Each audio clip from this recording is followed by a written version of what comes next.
प्यारे दोस्तों, आज हम एक दुखी आदमी की एक कहानी सुनाते हैं। इस कहानी से हमें ये मालूम होना है कि जीवन में समस्या आने पर हमें क्या करना है। जीवन की उन समस्याओं से हमें कैसे सामना करना है। दोस्तों, अभी तक आपने हमारे चैनल को सब्सक्राइब नहीं किया है तो कहानी शुरू होने से पहले सब्सक्राइब कर लेना प्लीज। बहुत समय पहले एक गांव में भोला नाम के एक आदमी रहता था। भोला बहुत ही गरीब था। कहते हैं कि गरीबों के दुख कभी दूर नहीं होता है। भोला के साथ भी ऐसा ही हुआ था। वो हर समय एक न एक समस्या से उलझे रहते थे। उसी समस्याओं से परेशान होकर भोला एक दिन अपने गांव के प्रसिद्ध संत के पास पहुंचा। भोला ने संत से कहा, गुरुजी, मेरा नाम भोला है। मैं बहुत दुखी हूँ। मेरे जीवन में कई समस्याएं एक साथ चलती रहती हैं। मैं एक समस्या हल करता हूँ तो दूसरी समस्या आ जाती है। कृपया कोई ऐसा उपाय बताएं जिससे मेरी सभी बाधाएं खत्म हो जाएं और मेरा मन हमेशा शांत रहे। भोला की बातें सुनकर उस संत ने कहा, भोला, तुम चिंता मत करो।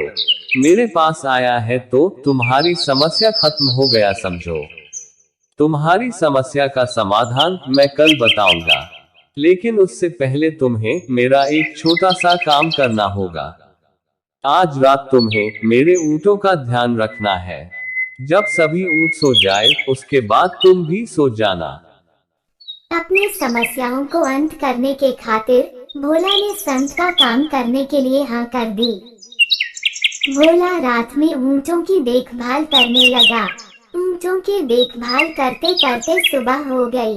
भोला को सोने का समय ही नहीं मिला। अगले दिन वह भोला संत के पास पहुंचा तो संत ने उससे पूछा, भोला, तुम्हें रात में नींद कैसी आई? तब भोला ने जवाब दिया, गुरुजी, मैं तो रात में सो नहीं सका। आपके ऊँटों ने मुझे परेशान कर दिया। मैं एक ऊँट को बैठाता तो दूसरा ऊँट खड़ा हो जाता है। सारे ऊँट एक साथ बैठे ही नहीं। इसी तरह पूरी रात मैं सो नहीं सका। भोला की बातें सुनकर संत ने उससे कहा, भोला, हमारे जीवन की समस्याएं भी ऊँटों की तरह ही हैं। हम एक समस्या को हल करते हैं तो दूसरी खड़ी हो जाती है। जीवन इसी तरह चलता है। भोला ने पूछा, गुरुजी, जब जीवन ऐसे ही चलना है तो हमें क्या करना चाहिए? संत बोले, मनुष्य के जीवन में समस्याएं तो आती जाती रहेगी। हमें हर हाल में आनंद लेना चाहिए। रात में तुमने क्या क्या देखा? भोला ने बोला, कुछ ऊँट तो खुद ही बैठ गए और सो गए थे। कुछ को मैंने बैठा दिया था, लेकिन कुछ ऊँट मेरे प्रयासों के बाद भी बैठे नहीं थे। इनमें से भी कुछ और ऊँट थोड़ी देर बाद बैठ गए और फिर सो गए। संत ने कहा, भोला, इससे तुम कुछ समझे या नहीं? हमारी कुछ समस्याएं समय के साथ खुद ही हल हो जाती हैं।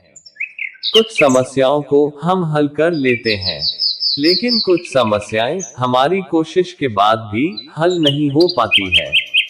ऐसी स्थिति में हमें प्रतीक्षा करनी चाहिए। हर पल दुखी नहीं रहना चाहिए। इन परेशानियों के बीच में ही जीवन का आनंद लेना चाहिए। संत के सभी बातें सुनने के बाद भोला को समझ आ गया कि मनुष्य के जीवन में समस्याओं का आना जाना चलता ही रहता है। समस्या आने पर भी हमें परेशान होने की, घबराने की अथवा दुखी होने की जरूरत नहीं है, बल्कि हिम्मत से उन समस्याओं का सामना करना है, हल निकालना है। अगर हल न निकले तो धैर्य के साथ इंतजार करना है। प्यारे दोस्तों, हमारी आज की कहानी कैसी लगी जरूर बताना। वीडियो को अंत तक देखने के लिए आपका बहुत बहुत धन्यवाद। आगे ऐसे ही अन्य कहानी देखने के लिए हमारे चैनल को सब्सक्राइब कर लेना। आप सब सदा स्वस्थ रहे, खुश रहे, हमारे वीडियो देखते रहे। जल्दी फिर मिलेंगे। Bye bye.